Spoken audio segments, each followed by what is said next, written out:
बिस्मिल्लाहिर्रहमानिर्रहीम। मैं doctor GM Chaudhary Punjabi संगत दे विच यकीनन तुसी भी पंजाबी संगत च मौजूद।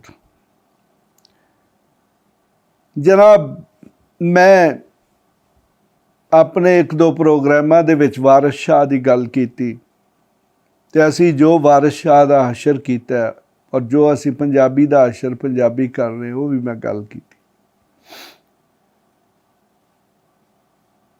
एक हिंदुस्तान की बड़ी वड्डी शायर अमृता प्रीतम, उन्हें भी कुछ वारिस शाह के मुतलक किया और उन्होंने यह किताब मौजूद है, कागज़ ते कैनवस। इस तो इलावा भी उन्होंने काफ़ी सारिया किताबां लिखियां। तो मेरा मतलब ये है कि उन्होंने शनाख्त वारिस शाह के नाम नाल ही हुई। अगर वो एक नज़म ना लिखदियां तो शायद अज उन्होंने ना हिंदुस्तानी पंजाब च, ठीक है पंजाबी ਜਿਹੜੇ पढ़ने वाले ने बोलने वाले ने उन्होंने थोड़ बहुत पढ़ लेंदे, लेकिन उन्होंने जिहड़ी सब तो वड्डी शनाख्त हुई वो उन्होंने इको नज़म नाल हुई। तो मैं थोड़ा जिहा पहले तुहानूं ये दसांगा कि अमृता प्रीतम जिहड़ियां ने कौन सन। ये जनाबे अल्लाह बेसिकली तो ब्रिटिश इंडिया जिहड़ा उहदे विच मंडी बहाउद्दीन नाल इन्हां दा ताल्लुक सी। 31 अगस्त 1919 नूं ये पैदा होईयां जम्मियां और 31 अक्तूबर 2005 च 85 वरियां दी उम्र च इन्हां दा इंतकाल होया। ये फौत होईयां, दिल्ली च फौत होईयां, यानी कि पैदा मंडी बहाउद्दीन च होईयां और इन्हां दी जिहड़ी वफात है, ये फौत जिहड़ियां ने वो दिल्ली च होईयां ते दिल्ली च ही इन्हां दा सारा कुछ कीता गया। यकीनन इन्हां दे नां तो तुहानूं अंदाज़ा हो जांदा है कि इन्हां दा मज़हब की सी। इन्हां बहुत सारिया नज़मां, गज़लां और बाकी भी जिहड़ी है नसर दे विच बड़ा कुछ लिखिया पंजाबी च। लेकिन जनाब एक नज़म जिन्हों अज भी लोग मज़े लै लै के पढ़ने, और नज़म बजाते खुद एक तारीख। ये ना 1947 दे विच जिहड़ा बंटवारा होया यानी कि हिंदुस्तान और पाकिस्तान बने, ते उस वक्त जिहड़ी तबाही हुई, जिहड़ी कत्लो गारत हुई, ये उस दे हवाले नाल उन्होंने ये नज़म लिखी है। लेकिन इहदा जिहड़ा टाइटल है वो कमाल दा है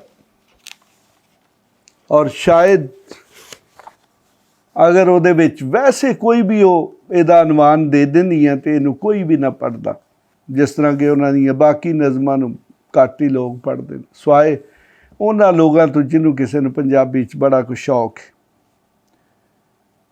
लेकिन ये नज़म आलमोस्ट हर पंजाबी वाले दी और हर उर्दू शायर भी जिहड़ा उहदी नज़र चों जरूर गुजरी है, उन्हें लाजमी एक मरतबा पढ़ी होगी। तो जनाब नज़म दा अनवान है, मैं तुहानूं भी सुनाउणा और हसबे मामूल कोशिश मैं करांगा कि मैं उन्हां वाली पंजाबी बोल सकां। और यकीनन साडे इंडियन पंजाबी जिहड़ी है उहदा थोड़ा जिहा जिहड़ा वो स्टाइल है वो मुख्तलिफ है, लेकिन मेरी कोशिश होए कि मैं तुहानूं सही तरीके नाल पढ़ के दसां और ताकि तुहानूं इहदा मतलब पहुँच जाए। तो जनाब नज़म दा अनवान है अज आखां वारिस शाह नूं। अज आखां वारिस शाह नूं। तो देखो कि पंजाब दे विच होर भी बड़े शायर गुजरे ने, बड़े बड़े वड्डे लोग, जागीरदार, नवाब, पता नहीं कौन कौन गुजरे, उन्हां दा नां नहीं उन्हां लिया, उन्हां वारिस शाह दा नां लिया। उन्हां कहा कि अज आखां वारिस शाह नूं, यानी कि चाहदियां ने कि मैं दसां वारिस शाह नूं कि तू की क्या सी ते अज की होया। बेसिकली हीर वारिस शाह जिहड़ी है उन्होंने एक फैमिनिस्ट तहरीर कहा जाता है कि वारिस शाह ने ਜਿਹੜੇ ਔਰਤਾਂ ਦੇ ਹਕੂਕ ਨੇ, ਜਿਹੜੀ ਪਹਿਲੀ ਆਵਾਜ਼ ਉਠਾਈ ਗਈ ਪੰਜਾਬ ਦੇ ਵਿੱਚ, ਉਹ ਵਾਰਿਸ ਸ਼ਾਹ ਦੀ ਆਵਾਜ਼। ਅਤੇ ਇਸ ਹਵਾਲੇ ਨਾਲ ਹੀ ਉਹ ਕਹਿ ਰਹੀਆਂ ਨੇ ਕਿ 1947 ਦੇ ਵਿੱਚ ਮਰਦਾਂ, ਔਰਤਾਂ, ਬੱਚਿਆਂ ਨਾਲ ਕੀ ਹੋਇਆ। ਅਤੇ ਉਹ ਕਹਿੰਦੀਆਂ ਨੇ ਕਿ ਸਿਰਫ ਇੱਕ ਸ਼ਖਸ ਵਾਰਿਸ ਸ਼ਾਹ ਹੀ ਬਚ ਜਾਂਦਾ ਕਿ ਜਿਹਨੂੰ ਮੈਂ ਆਵਾਜ਼ ਦੇ ਸਕਦੀ ਹਾਂ ਅਤੇ ਉਹਨੂੰ ਮੈਂ ਦੱਸਾਂ ਕਿ ਤੇਰੇ ਪੰਜਾਬ ਦੇ ਵਿੱਚ ਕੀ ਹੋ ਰਿਹਾ ਜਾਂ ਕੀ ਹੋਇਆ। ਅਤੇ ਜਨਾਬ ਉਹ ਕਹਿੰਦੀਆਂ ਨੇ ਕਿ ਅੱਜ ਆਖਾਂ ਵਾਰਿਸ ਸ਼ਾਹ ਨੂੰ ਕਿ ਤੂੰ ਕਬਰਾਂ ਵਿੱਚੋਂ ਬੋਲ, ਅੱਜ ਆਖਾਂ ਵਾਰਿਸ ਸ਼ਾਹ ਨੂੰ ਕਿਤੇ ਕਬਰਾਂ ਵਿੱਚੋਂ ਬੋਲ, ਅਤੇ ਅੱਜ ਕਿਤਾਬੇ ਇਸ਼ਕ ਦਾ ਕੋਈ ਅਗਲਾ ਵਰਕਾ ਫੋਲ। ਅੱਜ ਆਖਾਂ ਵਾਰਿਸ ਸ਼ਾਹ ਨੂੰ ਕਿ ਤੂੰ ਕਬਰਾਂ ਵਿੱਚੋਂ ਬੋਲ, ਅਤੇ ਅੱਜ ਕਿਤਾਬੇ ਇਸ਼ਕ ਦਾ ਕੋਈ ਅਗਲਾ ਵਰਕਾ ਫੋਲ। ਇੱਕ ਰੋਈ ਸੀ ਧੀ ਪੰਜਾਬ ਦੀ ਤੂੰ ਲਿਖ ਲਿਖ ਮਾਰੇ ਵੈਣ, ਇੱਕ ਰੋਈ ਸੀ ਧੀ ਪੰਜਾਬ ਦੀ ਤੂੰ ਲਿਖ ਲਿਖ ਮਾਰੇ ਵੈਣ। ਅੱਜ ਲੱਖਾਂ ਧੀਆਂ ਰੋਂਦੀਆਂ ਤੈਨੂੰ ਵਾਰਿਸ ਸ਼ਾਹ ਨੂੰ ਕਹਿਣ, ਅੱਜ ਲੱਖਾਂ ਧੀਆਂ ਰੋਂਦੀਆਂ ਤੈਨੂੰ ਵਾਰਿਸ ਸ਼ਾਹ ਨੂੰ ਕਹਿਣ। ਦੁਬਾਰਾ ਪੜ੍ਹਨਾ, ਇੱਕ ਰੋਈ ਸੀ ਧੀ ਪੰਜਾਬ ਦੀ ਤੂੰ ਲਿਖ ਲਿਖ ਮਾਰੇ ਵੈਣ, ਅੱਜ ਲੱਖਾਂ ਧੀਆਂ ਰੋਂਦੀਆਂ ਤੈਨੂੰ ਵਾਰਿਸ ਸ਼ਾਹ ਨੂੰ ਕਹਿਣ। ਵੇ ਦਰਦਮੰਦਾਂ ਦਿਆ ਦਰਦੀਆ ਉੱਠ ਤੱਕ ਪੰਜਾਬ ਆਪਣਾ ਪੰਜਾਬ, ਵੇ ਦਰਦਮੰਦਾਂ ਦਿਆ ਦਰਦੀਆ ਉੱਠ ਤੱਕ ਆਪਣਾ ਪੰਜਾਬ। ਅੱਜ ਬੇਲੇ ਲਾਸ਼ਾਂ ਵਿਛੀਆਂ ਲਹੂ ਦੀ ਭਰੀ ਚਨਾਬ, ਵੇ ਦਰਦਮੰਦਾਂ ਦੇ ਦਰਦੀਆ ਉੱਠ ਤੱਕ ਆਪਣਾ ਪੰਜਾਬ। ਅੱਜ ਬੇਲੇ ਲਾਸ਼ਾਂ ਵਿਛੀਆਂ ਤੇ ਲਹੂ ਦੀ ਭਰੀ ਚਨਾਬ। ਯਾਨੀ ਕਿ ਉਹ ਕਿਸ ਤਰੀਕੇ ਨਾਲ ਕਿੰਨਾ ਖੂਬਸੂਰਤ ਜਿਹੜਾ ਮੰਜ਼ਰ ਬਿਆਨ ਕਰਦੀ ਹੈ। ਕਿਸੇ ਨੇ ਪੰਜਾਂ ਪਾਣੀਆਂ ਵਿੱਚ ਦਿੱਤੀ ਜ਼ਹਿਰ ਮਿਲਾ, ਕਿਸੇ ਨੇ ਪੰਜਾਂ ਪਾਣੀਆਂ ਵਿੱਚ ਦਿੱਤੀ ਜ਼ਹਿਰ ਮਿਲਾ। ਇਸ ਜ਼ਰਖੇਜ਼ ਜ਼ਮੀਨ ਦੇ ਲੂਲੂ ਫੁੱਟਿਆ ਤੇ ਉਹਨਾਂ ਪਾਣੀਆਂ ਦਰਤ ਨੂੰ ਦਿੱਤਾ ਪਾਣੀ ਲਾ। ਉਹ ਕਹਿੰਦੇ ਨੇ ਕਿ ਕਿਸੇ ਨੇ ਪੰਜਾਂ ਪਾਣੀਆਂ ਵਿੱਚ ਦਿੱਤੀ ਜ਼ਹਿਰ ਮਿਲਾ ਅਤੇ ਉਹਨਾਂ ਪਾਣੀਆਂ ਦਰਤ ਨੂੰ ਦਿੱਤਾ ਪਾਣੀ ਲਾ। ਇਸ ਜ਼ਰਖੇਜ਼ ਜ਼ਮੀਨ ਦੇ ਲੂਲੂ ਫੁੱਟਿਆ ਜ਼ਹਿਰ, ਇਸ ਜ਼ਰਖੇਜ਼ ਜ਼ਮੀਨ ਦੇ ਲੂਲੂ ਫੁੱਟਿਆ ਜ਼ਹਿਰ। ਗਿੱਠ ਗਿੱਠ ਚੜੀਆਂ ਲਾਲੀਆਂ ਫੁੱਟ ਫੁੱਟ ਚੜਿਆ ਕਹਿਰ। ਇਸ ਜ਼ਰਖੇਜ਼ ਜ਼ਮੀਨ ਦੇ ਲੂਲੂ ਫੁੱਟਿਆ ਜ਼ਹਿਰ, ਗਿੱਠ ਗਿੱਠ ਚੜੀਆਂ ਲਾਲੀਆਂ ਫੁੱਟ ਫੁੱਟ ਚੜਿਆ ਕਹਿਰ। ਵੇ ਵਲਿੱਸੀ ਦਾ ਫੇਰ ਵਨ ਵਨ ਵੱਗੀ ਜਾ, ਉਹਨੇ ਹਰ ਇੱਕ ਬਾਂਸ ਦੀ ਵੰਜਲੀ ਦਿੱਤੀ ਨਾਗ ਬਣਾ।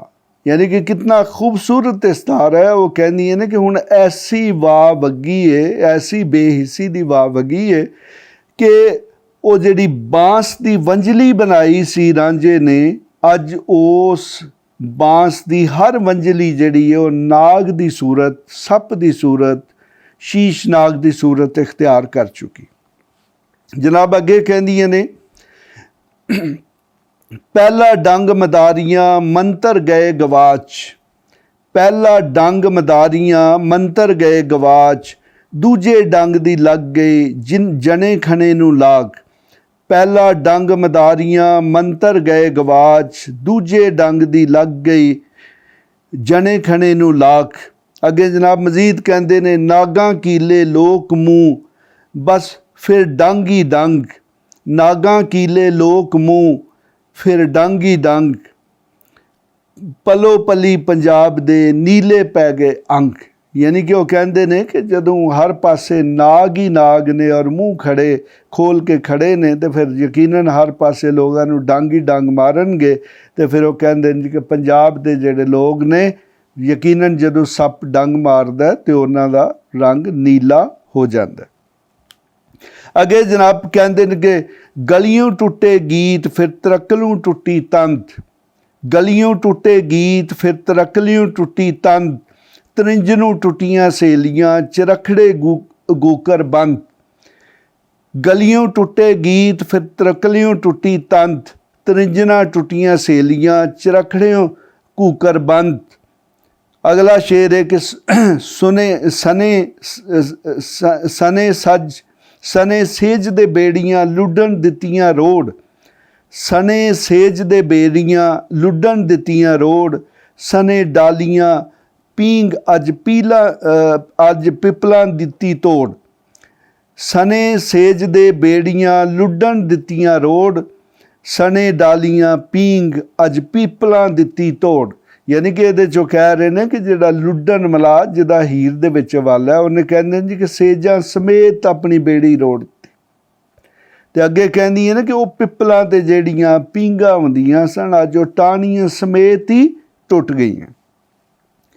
ਜਿੱਥੇ ਵੱਜਦੀ ਸੀ ਫੂਕ ਪਿਆਰ ਦੀ ਉਹ ਵੰਝਲੀ ਗਈ ਗਵਾਚ, ਜਿੱਥੇ ਵੱਜਦੀ ਸੀ ਫੂਕ ਪਿਆਰ ਦੀ ਉਹ ਵੰਝਲੀ ਗਈ ਗਵਾਚ, ਰਾਂਝੇ ਦੇ ਸਭ ਵੈਰ ਅੱਜ ਭੁੱਲ ਗਏ ਉਸ ਦੀ ਛਾਜ, ਜਿੱਥੇ ਵੱਜਦੀ ਸੀ ਫੂਕ ਪਿਆਰ ਦੀ ਉਹ ਵੰਝਲੀ ਗਈ ਗਵਾਚ, ਰਾਂਝੇ ਦੇ ਸਭ ਵੈਰ ਅੱਜ ਭੁੱਲ ਗਏ ਉਸ ਦੀ ਜਾਚ। ਅਗਲਾ ਸ਼ੇਰ ਹੈ ਜੀ ਕਿ ਧਰਤੀ ਦੇ ਲਹੂ ਵਸਿਆ ਕਬਰਾਂ ਪਈਆਂ ਚੌਣ ਚੌਣ, ਧਰਤੀ ਤੇ ਲਹੂ ਵਸਿਆ ਕਬਰਾਂ ਪਈਆਂ ਚੌਣ, ਪ੍ਰੀਤ ਦੀਆਂ ਸ਼ਹਿਜ਼ਾਦੀਆਂ ਅੱਜ ਵਿੱਚ ਮਜ਼ਾਰਾਂ ਰੋਣ। ਧਰਤੀ ਤੇ ਲਹੂ ਵਸਿਆ ਕਬਰਾਂ ਪਈਆਂ ਚੌਣ, ਪ੍ਰੀਤ ਦੀਆਂ ਸ਼ਹਿਜ਼ਾਦੀਆਂ ਅੱਜ ਵਿੱਚ ਮਜ਼ਾਰਾਂ ਰੋਣ। ਅੱਜ ਸਭੇ ਕੈਦੋ ਬਣ ਗਏ ਹੁਸਨ ਇਸ਼ਕ ਦੇ ਚੋਰ, ਅੱਜ ਸਭੇ ਕੈਦੋ ਬਣ ਗਏ ਹੁਸਨ ਇਸ਼ਕ ਦੇ ਚੋਰ, ਅੱਜ ਕਿੱਥੋਂ ਲਿਆਈਏ ਲੱਭ ਕੇ ਵਾਰਿਸ ਸ਼ਾਹ ਇੱਕ ਹੋਰ। ਜਨਾਬ ਕਿੱਡਾ ਕਮਾਲ ਦਾ ਸ਼ੇਰ ਹੈ।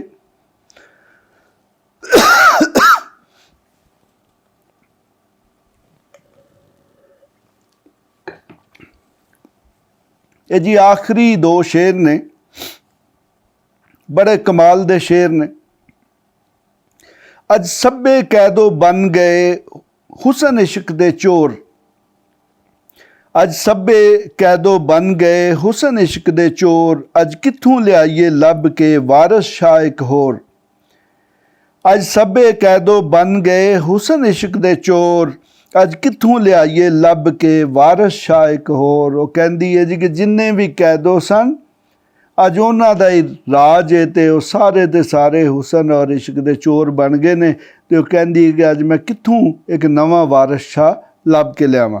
ਆਖਰੀ ਸ਼ੇਰ ਹੈ ਕਿ ਅੱਜ ਆਖਾਂ ਵਾਰਿਸ ਸ਼ਾਹ ਨੂੰ ਤੂੰ ਹੀ ਕਬਰਾਂ ਵਿੱਚੋਂ ਬੋਲ, ਅੱਜ ਆਖਾਂ ਵਾਰਿਸ ਸ਼ਾਹ ਨੂੰ ਤੂੰ ਹੀ ਕਬਰਾਂ ਵਿੱਚੋਂ ਬੋਲ, ਤੇ ਅੱਜ ਕਿਤਾਬੇ ਇਸ਼ਕ ਦਾ ਕੋਈ ਅਗਲਾ ਵਰਕਾ ਫੋਲ।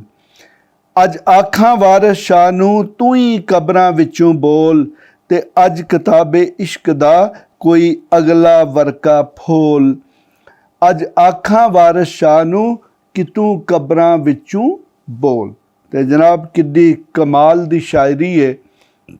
ਤੇ ਅੰਮ੍ਰਿਤਾ ਪ੍ਰੀਤਮ ਜਿਹੜੀਆਂ ਨੇ ਉਹਨਾਂ ਦੀ ਸ਼ਨਾਖਤ ਇਹ ਵਾਹਿਦ ਨਜ਼ਮ।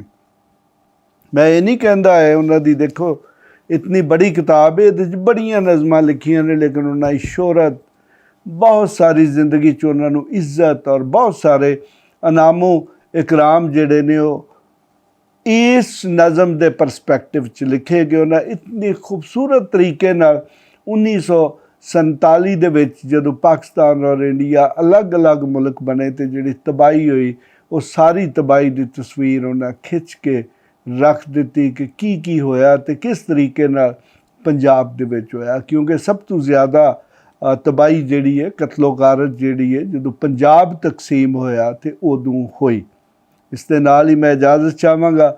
ਮਜ਼ੀਦ ਮੈਂ ਅੱਛੀਆਂ ਕਿਸਮ ਦੀਆਂ ਸ਼ਾਇਰਾਂ ਦੇ ਹਾਲਾਤ, ਉਹਨਾਂ ਦੀਆਂ ਨਜ਼ਮਾਂ, ਉਹਨਾਂ ਦੀਆਂ ਗਜ਼ਲਾਂ ਔਰ ਫਿਰ ਅਖੀਰ 'ਤੇ ਮੈਂ ਆਪਣੀਆਂ ਨਜ਼ਮਾਂ ਔਰ ਗਜ਼ਲਾਂ ਜਿਹੜੀਆਂ ਨੇ ਉਹ ਵੀ ਤੁਹਾਡੇ ਸਾਹਮਣੇ ਪੇਸ਼ ਕਰਾਂਗਾ। ਇਸ ਦੇ ਨਾਲ ਹੀ ਇਜਾਜ਼ਤ। ਇਸ ਤਰ੍ਹਾਂ ਦੀਆਂ ਹੋਰ ਵੀਡੀਓਜ਼ ਲਈ ਇਸ ਚੈਨਲ ਨੂੰ ਸਬਸਕ੍ਰਾਈਬ ਕਰੋ ਅਤੇ ਜੇਕਰ ਤੁਹਾਡੇ ਕੋਈ ਸਵਾਲ ਹਨ ਤਾਂ ਸਾਨੂੰ ਕਮੈਂਟ ਵਿੱਚ ਪੁੱਛੋ ਅਤੇ ਇਸ ਵੀਡੀਓ ਨੂੰ ਆਪਣੇ ਦੋਸਤਾਂ ਅਤੇ ਯਾਰਾਂ ਨਾਲ ਸ਼ੇਅਰ ਕਰੋ।